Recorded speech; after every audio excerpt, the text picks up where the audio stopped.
It's a pleasure to be here.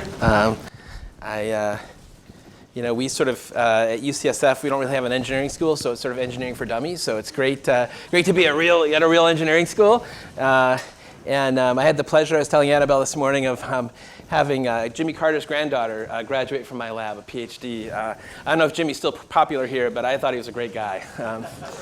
Anyway, so yes, I'd like to just touch on a few things today.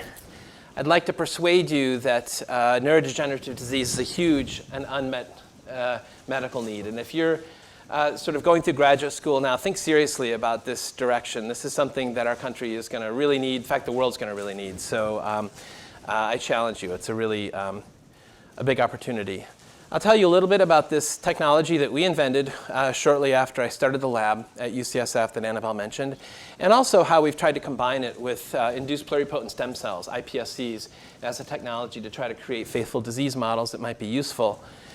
And then how we've used this technology to try to really dig in to one area, and that's really shown us that protein dishomeostasis is an important mechanism of disease. I'll tell you a little bit about that and how that ultimately created a blueprint for us to go after one particular clearance pathway called autophagy and how we develop small molecules that we hope are on the way to the clinic.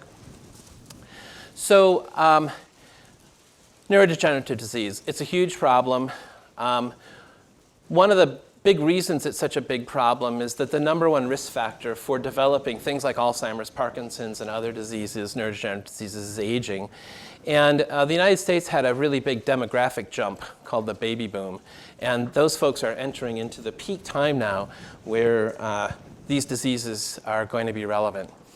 They bring huge medical and social costs, and it's a worldwide problem. So even though we're principally concerned with folks here in the US, it turns out that by 2040 there will be more people in China with dementia than the rest of the world combined. So this is a really big issue. There are very significant aging populations in Western Europe and Asia, so big problem. And as of 2017, still not a single disease-modifying therapy that exists for any of these diseases. And I'm sorry to say we just had 2 really big phase 3 failures for Alzheimer's disease from Lilly and Merck, so there's really nothing on the horizon. And it's not for lack of trying. Are we okay? Yeah, it's the blue jeans link, right? Yep. It needs the remote link. Okay. So this is just a sort of a spasmodic list of drug trials that have been tried for one disease, ALS, amyotrophic lateral sclerosis. And the one thing that these all have in common is they all failed, with the exception of one drug, riluzole, which literally adds 2 to 3 months to someone's life. So this is not a major therapeutic intervention. And as people have kind of combed over the failures, it used to be years ago that one of the main reasons for failing was that the drugs were toxic when we put them into people and the trials had to be stopped. But nowadays, over half the trials that fail because the drugs aren't effective. So at 2017, we've gotten really good at making very safe but completely ineffective drugs. And we obviously need to do better. And so one of the things that's been on our minds is that right now the pipeline for moving things from the lab to the clinic generally goes through the mouse. So people have created mouse models of a variety of neurodegenerative diseases. And so it has historically been the case that FDA has required that you generate efficacy data in some mouse model of a disease, maybe even in 2 mouse models before you take something to the clinic. And I think there's good reason to think the mouse is a useful tool. And we continue to make mouse models, so this is not mouse bashing. The genetic similarities between mice and human are striking. 85% of the time you can find a gene in a mouse that has a cousin in humans. But I think when you're talking about developing drugs, it's a higher bar in some respects. Even single amino acid changes can actually change the pharmacology of a drug on a protein. And I think particularly when it comes to neurodegenerative diseases, it's just nutty. The version of ApoE, for example, that causes Alzheimer's disease is the version that's normally in the mouse. A version of synuclein that causes Parkinson's disease, it's the normal version in the mouse. The tau version, tau relevant to Alzheimer's disease, is completely different in mouse and humans. So, if you look just at specific proteins linked to disease, lots of differences. But then there are lots of other differences in the way mice age, immune systems, pharmacology, PK. So I think that, at least being prudent, it would be good to try to think of complementary approaches, and ideally ones that maybe bring more human biology into the lab. So one of the things that we've put a lot of effort into is the development of these induced pluripotent stem cell models. Shin Yamanaka, who got the Nobel Prize, actually was a postdoc at Gladstone and then did his invention in Japan, but now has a lab back at Gladstone too. And so initially we would collect skin cells to make these iPS cells, but nowadays we'll just use blood cells. But you can reprogram these, and a couple of weeks after you've reprogrammed the stem cells, you can grow them into different cell types. This is an example of cardiomyocytes that were differentiated from stem cells. Takes a couple of weeks. You can even maybe appreciate a blood vessel here pumping what looks like blood cells through. We've been primarily interested in developing cells that are relevant for neurodegenerative diseases, so a big focus on developing neurons. And it's now possible to generate a variety of cell types from stem cells. I'll say in a minute that it's not perfect, and there are a lot of limitations. Some cells are easier to generate than others. But I think the future is really bright, that this is going to be an area of a lot of work where the protocols are going to get better, and we're going to be able to develop wider sets of cell types. And in terms of applications, I think we've been interested primarily in using these as a drug discovery platform or a genetic screening tool. So developing cells from patients that can then be used to screen a lot of agents to find ones that might work.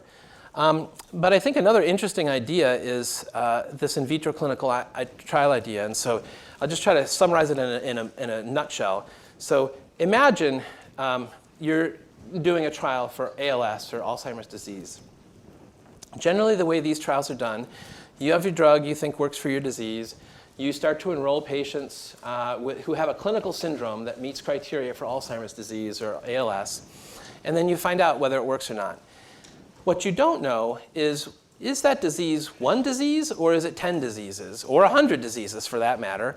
What if your drug only works on a portion of those patients? Well, in almost every case, none of those clinical trials are powered sufficiently to be able to demonstrate a drug effect in a subpopulation of patients. So if you don't know beforehand which subpopulation is going to benefit, and if you don't have a way to stratify your patients before you do the clinical trial, your clinical trial will fail, even though you might have had an effective medicine. So this might be a way to make iPS lines from multiple patients and then screen your drug in a way and find out which subpopulation might benefit. So that might also be helpful. Now, I told you these cells are not a panacea by any stretch. They have a lot of challenges associated with them. So one of the main ones is that it takes quite a while to go from stem cell to the cell type you want. These are weeks for different cells that we grow in our lab. And the efficiency varies quite a bit. We have quite nice protocols to make forebrain neurons. It's very efficient. But some of the other cell types really drop off quite a bit. And it's not just that you don't get the cell you want. You get other cells that may be mature cells, but you also can get immature cells. So this is an example of a cell that was transfected with a reporter for a motor neuron. And even after we'd completely carried out a motor neuron differentiation, this cell was still capable of dividing. So it makes it challenging, because if you have dividing cells in a dish together with mature cells and you're trying to do assays to look at disease phenotypes, it can really be confounding. So one of the things that we have really pursued, and this was actually before the advent of iPS cells, was to develop new high-throughput single-cell analysis methods. And it just turns out that those methods are really useful for these applications too. So Annabelle mentioned it. This is a 4th generation, and there's a 3rd generation in the background, robotic microscope. It has a robotic incubator. We integrated a robotic arm into the system. We milled block aluminum to create stages that could receive plates from those arms, and then we built and programmed the microscope so they could collect images in an automated way, including focusing and fluorescence, different fluorescence filters, et cetera. But the key capability that we built into the system that's really different than any other high-throughput system is we programmed the microscope to be able to tell where that plate is in 3-dimensional space. So when it gets taken off the microscope and put back in the incubator, it can be brought back the next day, week, or month, and you can go back to exactly the same microscope field. And so this is an example of just a random high-throughput field that was collected once per day for 7 days. And you get a sense of how finely aligned the images are. So each of these would be a cell transfected with a fluorescent protein, and it makes it possible for you to follow individual cells longitudinally. And I'll say in a minute why this is so helpful, but you can use a whole different set of analytical tools to study data like these. Time to event analysis, which is used widely in engineering, but especially in clinical studies, it makes it a lot more sensitive, maybe 100 to 1,000 times more sensitive than standard high throughput screening approaches. And these actually have their own Twitter feed, so they tweet you when your experiment's done. The fourth generation system, we've integrated a spinning disc confocal, in part because we're trying to build more three-dimensional models, organoids, and I'll tell you a little bit about this model later, brain slices, and more recently it's been possible to actually do whole zebrafish. So we've developed plates and a Peltier cooling system to be able to do the whole zebrafish CNS in 4 dimensions in high throughput over time, and it's been possible to get really high resolution images, and it blew me away. First time in my life, the data that we got off these things actually went right into our automated analysis programs where we could see single cells in the nervous system. So one of the challenges with these systems is they generate a lot of data, so about 3 to 5 terabyte of data per day per instrument, so kind of petabyte levels over the year. And so we've got a little group that really developed an automated image analysis pipeline that stitches images together into montages. You see the dots here are individual cell bodies. They assign unique identifier numbers to each of the cells, and then track those cells over time for the length of the experiment. And we can introduce into these cells different fluorescent biosensors to be able to look at different biology, and then with our filter systems be able to deconvolve them so that we can see them independently, track them in a spreadsheet, and do that time to event analysis. It's helpful because you reduce user bias. You're not just selecting a few good cells. We really do get thousands and thousands of cells, so you really get a sense of a population response. You can also reduce observer bias, and this is especially important for issues like neurodegenerative disease where cells die and disappear, and once they're gone, you have no information about what happened to them. You've lost that. We can follow those cells up to the point of death, and so really be able to get as much of that information as possible. And I think rare and transient events, and I'll show you an example of one later on, that really changed the direction of our research and led to the small molecule autophagy inducers we focused on. And for the math aficionados in the room, this is the way the statistics look, the Cox proportional hazards analysis or survival analysis, where you put fate on one equation, and then you can regress the data to be able to understand which variables you're measuring actually have prognostic value and whether they predict a sooner fate or a later fate. And how important they are. And I think those are some of the key questions, frankly, that we want to ask both as biologists, but also as we try to create a blueprint for therapeutic intervention. So we've invested a lot of effort in creating a lot of biosensors. This is an effort called the physical exam of the cell, where we've got a couple hundred now that measure different structures and functions in cells. And it's getting more and more sophisticated. It's now possible to really do and all optical electrophysiology. So we've been able to do optogenetics for a while, but now the sensors to actually do optical recordings has improved quite a bit, and then a variety of other endpoints as well. And Annabelle mentioned a little bit at the beginning about some of the image analysis. So we certainly do kind of conventional algorithm development, but I think the thing we're maybe most excited about is machine learning. 3 years ago, Google showed up. It was kind of creepy out of the blue. They said we generated enough data to be interesting. And so they began a collaboration with us where we created a place in the cloud where our images could go and a web-based portal that could feed the output of an analysis program to scientists. They could judge whether it did a good job or bad job, and then that input would be fed back through machine learning seamlessly to improve the algorithm. And so computationally very intensive, but thankfully Google has resources, and over a period of time really got algorithms that were quite good. And it was kind of interesting because they would track the performance of each member in my lab, which was very interesting. Saw some training effects, saw some person-to-person effects. But I think you appreciate, the limitations of humans. So humans, even presented with the same data set, sometimes give variable responses. And so being able to develop these machine learning algorithms, I think, are going to be very helpful for coming up with sort of an expert analysis program that's very efficient, very powerful. And frankly, we've been able to achieve some superhuman performance. And I'll give you one example here. So I've always been curious. This is a phase contrast image of neurons. So the bright things are cell bodies. You see some processes here. Frankly, I haven't really paid too much attention to these types of images since I was a grad student because I thought that we learned all we could from these. There's a cell, there's not a cell. But we wondered whether a machine might be able to see things a human couldn't. And so what we did was collect lots of these images, and then we would also immunostain those cells and basically generate large training data sets for Google Brain, and to see, could Google Brain actually get so good that it could, from a phase contrast image, predict accurately the immunostaining for those cells. And it could. These aren't our latest ones. The latest ones are even better, but it predicts MAP2 staining and DAPI staining, and it does very well. And it's even gotten to the point where we gave it images and asked it to predict which cells are neurons and which are astrocytes or glia. And I'll give anyone a beer here if you can do better than Google. We had to do its predictions, and suffice it to say, it achieved superhuman performance compared with some of the other investigators in our group. So I think we're very interested. I don't know what the limit of this is. We've been using it to look at a lot of different output cell viability. We've been able to demonstrate that the neural network can do transfer learning, so we can teach it to do new things with really small data sets.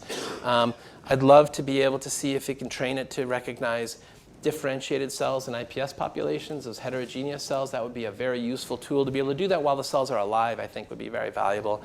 But you can imagine being able to do an analysis like this just from a phase image means that you can collect phase images and then get a lot more out of your data sets by just putting them on these analytical networks.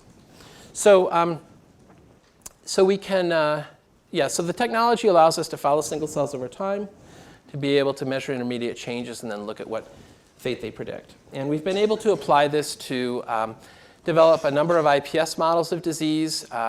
These are motor neurons with a mutation that causes ALS, motor neurons with a different ALS mutation, Huntington's disease, Parkinson's disease with 2 different mutations. I'm showing you survival data here, so cumulative risk of death. It means the microscope tracks how the cells survive over time, and you see an increased risk of death in patient cells compared to controls. And sometimes the measurements and the differences are very big and very robust. So this is survival. We've looked at a variety of phenotypes. And I think we've been encouraged that even in the absence of any exogenous stressors, we can see differences in cells from patients compared with controls that may be a useful complementary model to some of the systems that we've already developed. So I'll just tell you a few examples, maybe in a little more detail. So this is Huntington's disease.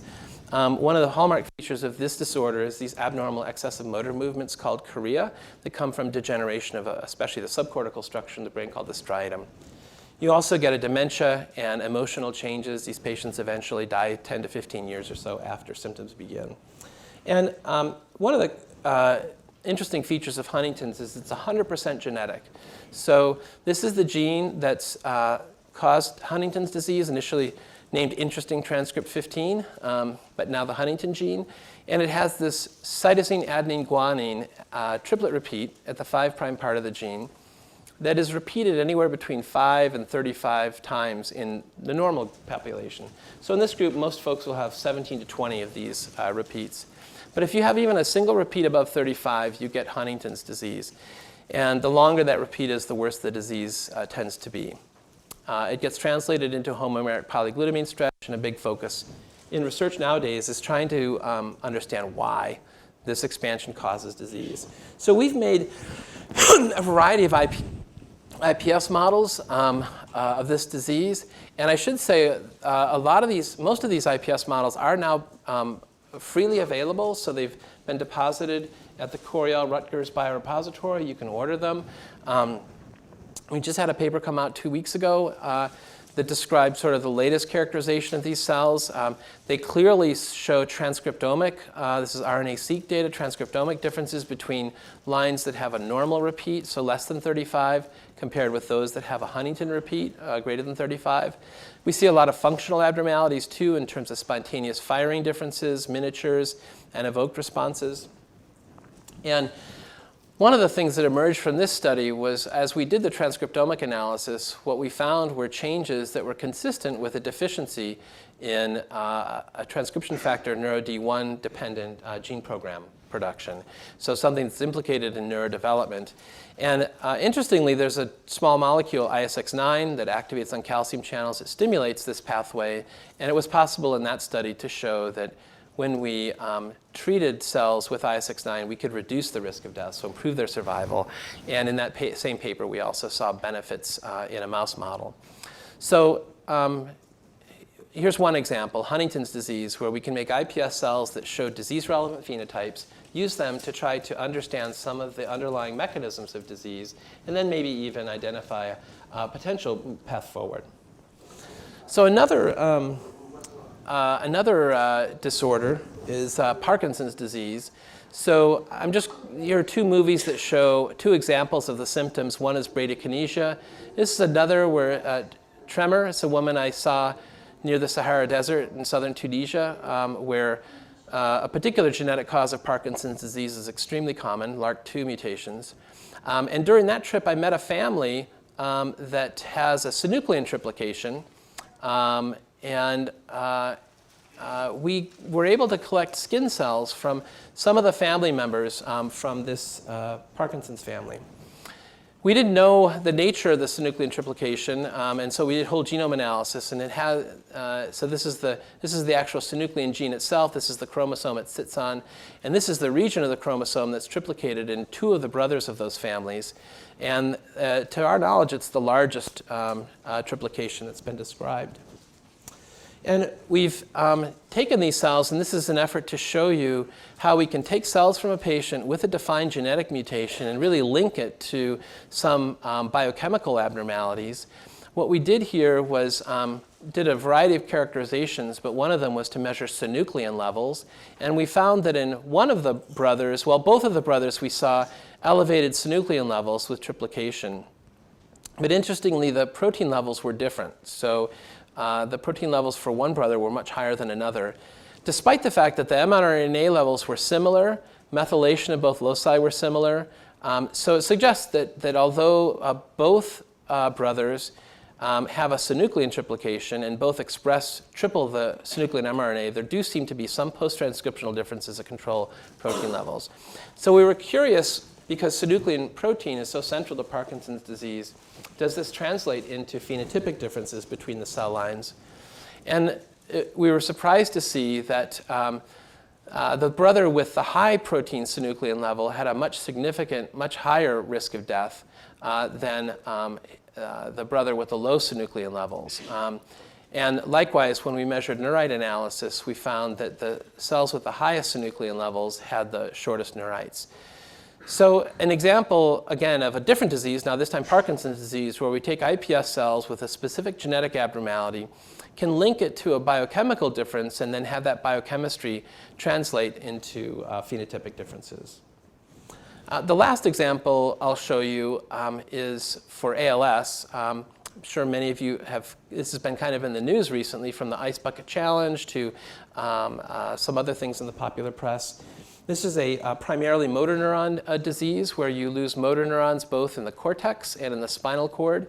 And this ultimately leads to weakness, because these are the neurons that control our voluntary muscle movements. And one of the first features of the disease is that this connection, the neuromuscular junction that gets made by the lower motor neuron and skeletal muscle, gets unplugged.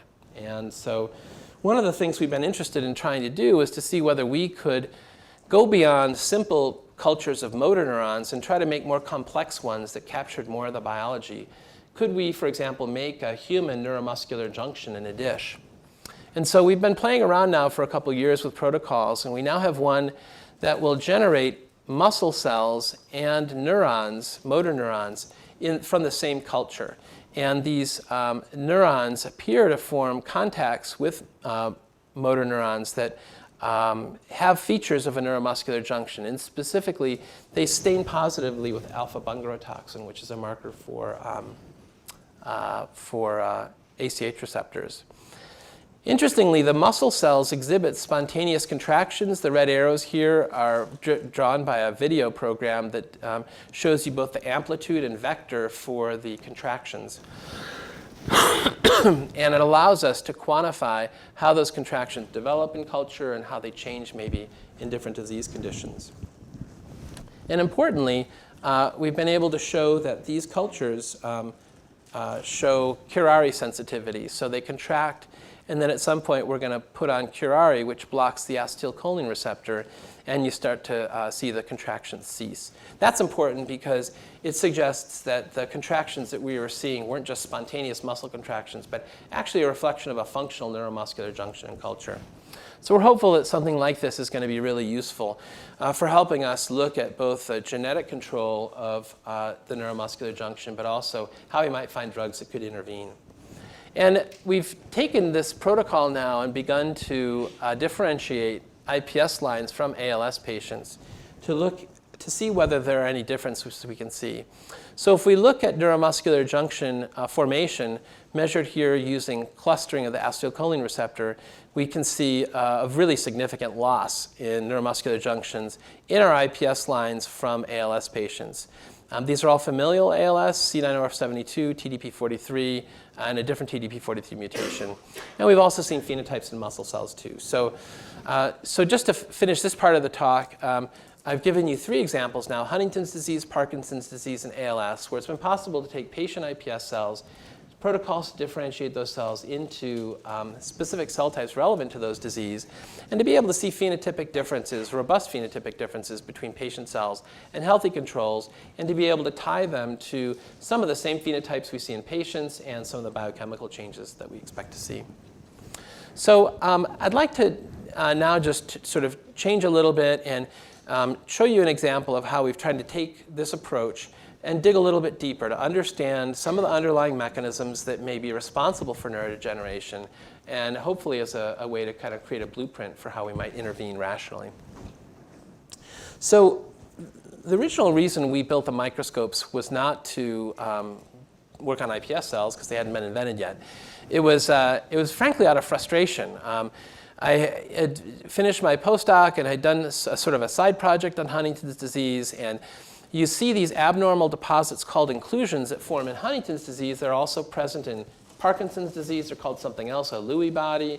If you look at them in ALS, they're called a Bunina body. You know, lots of people got their names on different things. But nevertheless, no one really understood what role they played. That was the big challenge. And the big challenge was I couldn't even at that time tell you whether a cell that formed one of these structures lived longer or less long than one that didn't. So we really tried to think about how we might do this. There had been a cover of Cell claiming these were the cause of Huntington's disease, but we and others had found some data that really weren't consistent with that. And I think as we sort of chewed on that problem, I think it dawned on me that this was just a small example of a larger issue, particularly for people interested in studying disease. And that is that normally the way we think about disease probably is shaped pretty significantly by the careful pathological descriptions of these diseases, where people have taken, for example, tissue sections from patient tissue or from animal models and have carefully described some of the changes that occur. And it's tempting, almost like a developmental biologist, to string these together into some sort of linear pathway of pathogenesis. But we don't really know that's the case, and it could very well be that it's more complicated. So some of these things we see that change may be part of the disease process, but it could equally be well that some of those changes are incidental. So they correlate very closely with the disease, but they really aren't on the pathway that triggers the pathogenesis. And it's even possible that some of those changes actually are coping responses the tissue generates. I think that's something we really have to keep in mind with the brain, because it is so plastic, and it is, I think some people even think memory is sort of an injury response in a way. So I think it's helpful to keep in mind that the tissue may respond to those changes. The extent of that tissue response is going to correlate strongly with whatever's driving the disease, so it's easy to get fooled. So a number of years ago, we created a model where we grew neurons from the most vulnerable region of the brain in Huntington's disease, the striatum, and then we introduced into those cells different versions of Huntington. And although it's a simple model, we could recapitulate a number of features of the disease. And it was possible then to follow these cells. A little hard to see here, but here are 3 striatal neurons with red fluorescent protein and a green fluorescent protein tagged to Huntington. And you can follow these cells over time. You can see, in this case, inclusions form in this cell 85 hours into the experiment. And then you can see with the RFP marker when the cell dies, because once the plasma membrane integrity is lost, the fluorescence disappears.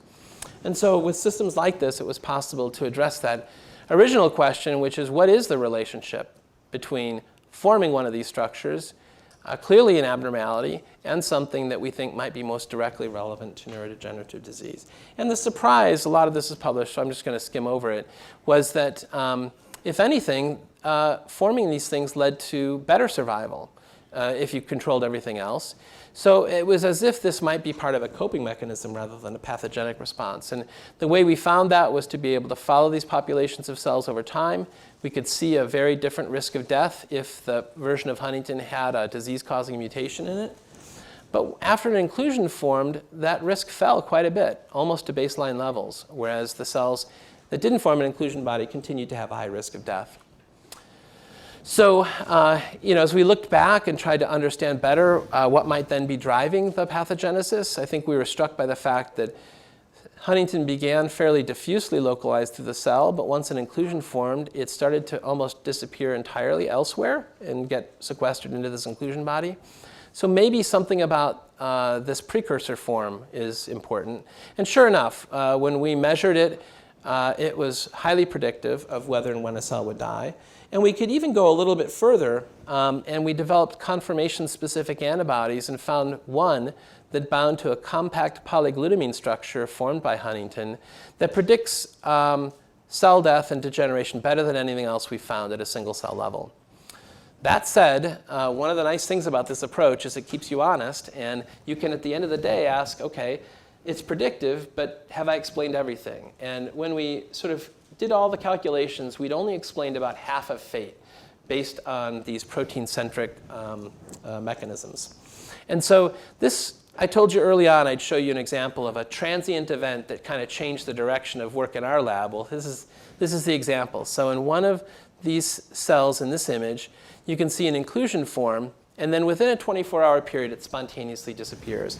We didn't think that was possible. I don't think most people thought it was possible. They thought it was sort of, once those structures formed, the cells were on their way to die, and there was nothing else that could be done.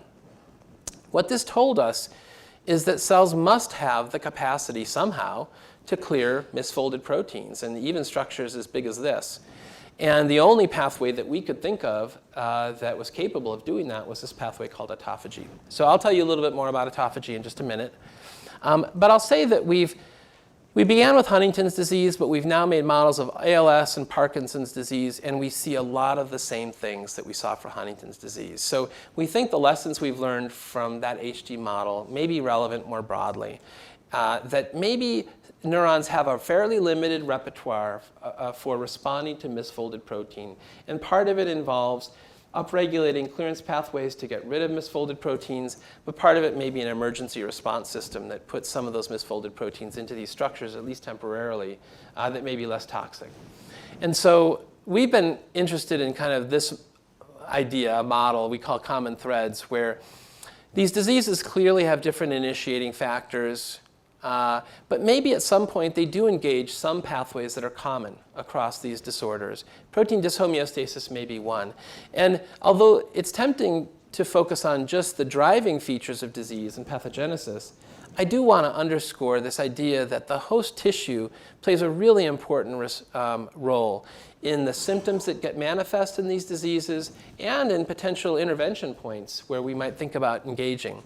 So you can imagine that there may be responses that the tissue generates that could be beneficial, and maybe autophagy is one of them. There may also be circumstances where the response is actually harmful. Maybe inflammation is an example of that. And I think it's really important to keep in mind, we think about these diseases like HD or ALS or AD, they develop in the 5th, 6th decade of life. you tend to think, well, maybe that's when the disease begins, but that's almost certainly not the case. We know that for a lot of the diseases like Parkinson's, where you have to lose 50% of your dopaminergic neurons before you develop symptoms. So I tend to think that symptoms aren't when the disease begins. It's probably when the last coping mechanism fails in the organism. And so you've probably had a long lead time up till that point. And that's both good and bad news. I think the good news is that it means the system actually is pretty robust, and it's been able to fend off problems for a long time. So maybe we should really think about what those systems might be and how we could boost them. I mean, if you got someone to 50 or 60 without symptoms, maybe 10 more years is easier to think about than to think about a cure. So in a nutshell, to summarize this idea, we think proteins are prone to misfold based on their environmental factors or mutations, and they form toxic structures that may place stress on protein clearance or folding pathways. And in that context, an inclusion body may actually be an emergency coping mechanism to kind of siphon off some of these things and de-repress some of the refolding and clearance pathways. But it also suggests that maybe we can improve things a little bit further. And so in the last little bit I have remaining, I'll tell you about just trying to now move this to the next step and go from that observation and maybe something that could make a difference for patients. So I want to tell you a little bit about this pathway autophagy. So there are two major protein clearance pathways in cells. There's something called the ubiquitin proteasome system. This is a multi-subunit organelle. And it's like a cylinder. And so when you degrade a protein through there, it's thought that you really need to unfold it and thread it through the proteasome, where there are a bunch of proteases that will chop it up. Autophagy, on the other hand, involves the de novo generation of double membrane organelles that will engulf cargo. It can be proteins, it can be mitochondria, organelles, even pathogens. So two very different pathways. I think in general people think of the proteasome pathway as kind of the fast track. You can really send a lot of things through there. But there's some really unique features about the autophagy pathway that may make it relevant to neurodegenerative disease. Maybe the most important is that it's generally believed that once a protein aggregates, it may actually be too big to really fit through the pore of the ubiquitin proteasome, and so it kind of becomes ineligible. On the other hand, autophagy is capable of engulfing aggregates, and I showed you that inclusion body that disappeared. I'm not claiming that the whole inclusion body got cleared in toto by one autophagosome, but it is, I think, agreed on that autophagosomes can clear aggregated protein. And in fact, I won't go into the details, but the molecular mechanisms for how this de novo membrane gets generated may in fact be stimulated by aggregation ubiquitination that may create scaffolds to generate that. The other thing to keep in mind is that I think increasingly, as we've tried to look at drug targets that have failed and succeeded, if you have a genetic link, and this paper kind of goes into the details, it increases your chance of success maybe 4 to 5-fold. At least by some measure. And there are a lot of genetic links between autophagy and neurodegenerative disease. So a lot of these are rare mutations that cause different neurodegenerative diseases in components of the autophagy pathway. But some are more common. But I think the overall point is that there's a lot of independent genetic evidence to implicate autophagy in neurodegenerative disease. So a couple years ago, we did a candidate screen and found some small molecules that stimulate autophagy in an mTOR-independent pathway. And we showed that they had some efficacy in Huntington's disease. It was a handful of compounds, but several of the structures were FDA approved, orally administered, and they crossed the blood-brain barrier. So it made us think, well, maybe there's a path forward here. And so what we did is worked with a computational chemist. We didn't really have any money at the time to synthesize new compounds.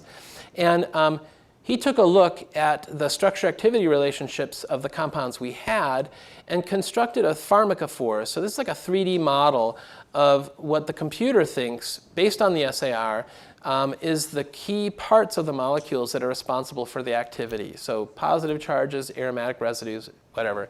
And then these models then get pumped back into the computer program where you can screen in silico 1 million compounds, which we did. And we found a bunch now that were active and inactive that could be used to look for things further. One of the big challenges, though, with autophagy is that the assays to measure it are really challenging. So electron microscopy is beautiful, but it's really low throughput and hard to quantify. There are biochemical methods, but they're also insensitive, and they're prone to misinterpretation for, interestingly, a lot of the same reasons that we built the microscope. So when you take snapshots, you're never quite sure whether the markers you're measuring, in this case LC32 for autophagosomes, whether they're increasing because you've induced autophagy, that is, you've stimulated production, or whether you've blocked the clearance of autophagosomes because eventually they fuse with lysosomes where the contents get degraded. Either one will lead to an upregulation of this. So we set out to try to develop an assay that allows us to measure autophagy flux. And what we did was took advantage of this class of proteins called photoswitchable proteins. This Dendro2 protein's from coral. Nowadays, we like another one better called EOS 3.2. It's more efficient. But the principle's the same. You put the protein in the cell, it fluoresces green. You don't see anything red. If you pulse light on it, you can convert a pool of the green protein to red. And then if you follow that protein with the microscope over time in the cell, you can watch as that pool, that fixed pool of red protein gets cleared by the cell. And we can then quantify that and measure with some precision the half-life of the protein in cells. And we can show by appending a little peptide that directs it to the proteasome, we can accelerate its clearance quite significantly. And we've used this approach to make assays for the proteasome, autophagy, mitophagy, and metabolism of disease-causing proteins. So to make an autophagy flux assay, we fused this protein to LC3. And we showed that we can measure the half-life with vehicle alone. We get something like 29 hours. If we put in a gene that stimulates autophagy, Becklin, we can cut it in half, so we've accelerated its clearance. And some of the small molecules we found in that initial screen did just as well as Becklin. And so we've used this, to make a long story short, to work now with medicinal chemists to make very potent compounds. So now we have some that are sort of in the low nanomolar range that can stimulate autophagy. What you're looking at here are a distribution of LC32 half-lives. And what we're showing you is that compared with DMSO, these compounds left shift our curve so they accelerate LC32 clearance. We've been able to get to novel chemistry, eliminate some of the side effects, and get compounds that look good chemically. And importantly, they get into the brain. So these are orally fed animals where we've measured compound concentrations in the brain. And we can get very significant brain penetration and at levels that exceed what we would expect we would need to get a therapeutic effect based on vitro. I don't have the time to date, but we've also developed a pharmacodynamic assay. So we've been able to show that these compounds induce autophagy in the vivo, in brain.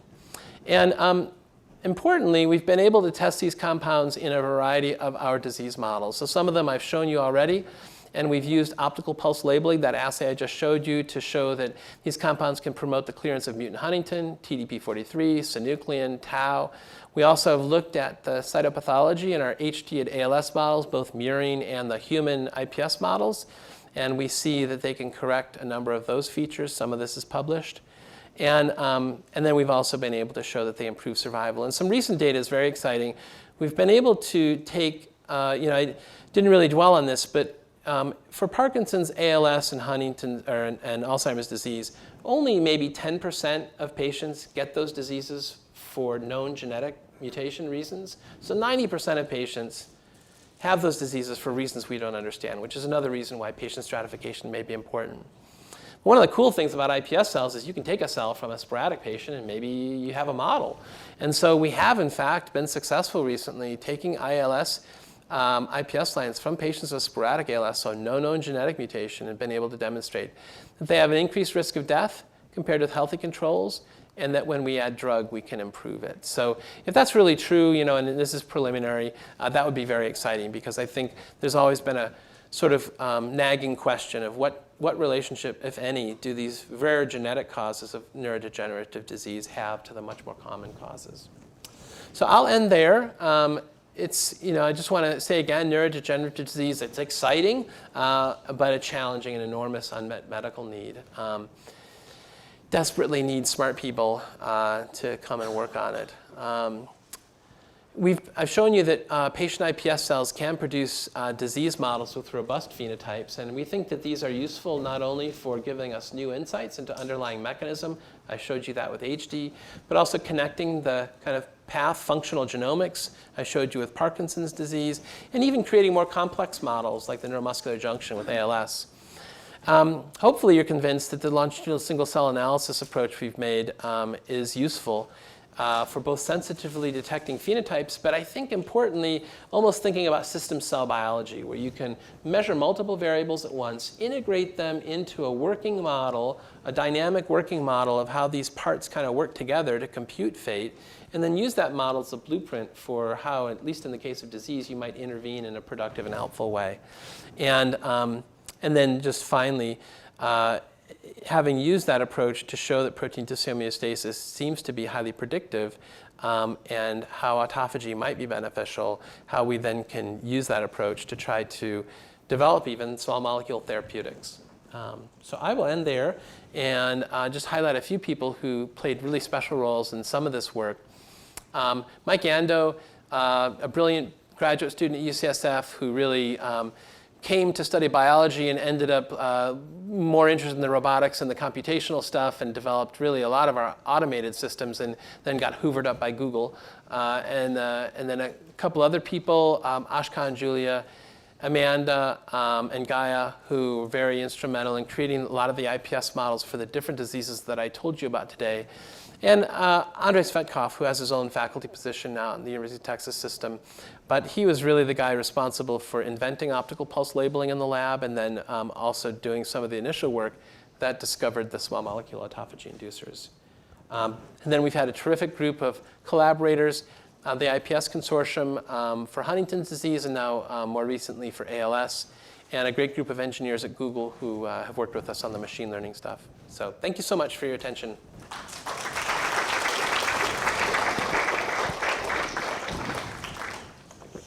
If anyone has questions, happy to.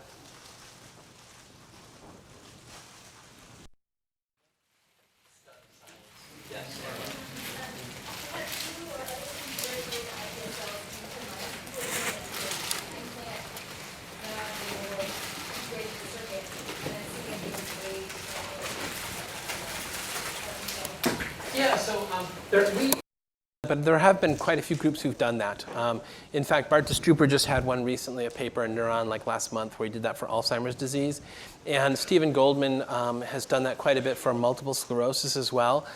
So it's definitely possible. You can put these cells in, and depending on how you do it and where you put them in, they can integrate into circuits. In the case of oligodendrocytes, curiously, human oligodendrocytes seem to dominate mouse oligodendrocytes. So they will basically displace mouse oligos, basically ensheath all the cells, and the animals actually do better afterwards on memory tests. Go figure. So yeah, definitely can be done. And I think that's an interesting idea too, as a potential way to create kind of a hybrid system that would allow you to assay what your ideas are and get a glimpse of what it might look like in a human, but still in an in vivo context. Yeah. And I think, too, it's likely that I don't think it's been looked at carefully, but I think one of the issues, it depends a little bit on the protocol, but I think one of the other challenges I didn't really focus on with iPS cells is that a lot of the protocols make cells that express markers of the cell type you're trying to make. But if you do the transcriptomics, they tend to look like a relatively immature version of that cell, like something during development that you see kind of in the embryonic period or whatever. There's some exceptions, like the dopaminergic neurons actually look pretty good. They look like adult cells if you do it in a certain way. But putting them in vivo might also be a great way to help mature them more. I was also thinking that you could identify which cell type. Yeah. You get no change with one particular cell type, but you get a huge change with the other cell.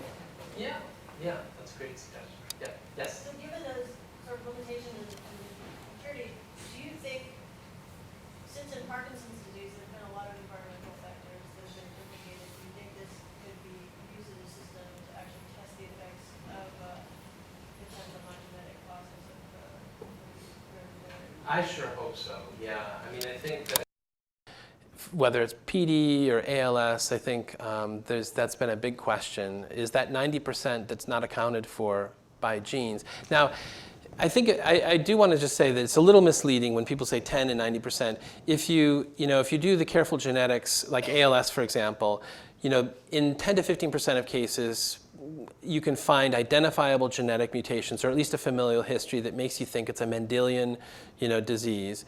But if you do the careful genetics, it turns out it's about 60% determined by genetics and 40% by environment. So there's still a role for environmental factors, but clearly there's some sort of genetic susceptibility that someone may have by virtue of variants in their genome that are conferred that we haven't really understood yet. But there may be gene-environment interactions as well, and I think you could imagine using a system like this, iPS cells, to maybe look at toxicant exposure, genotype kind of interactions where you could then directly test some of those ideas on these systems and see whether individuals with a specific susceptibility might actually be more sensitive, or broadly just screen environmental toxicants too. That might be an option. Well, let's take any other questions offline. Thank you. Great, thanks so much.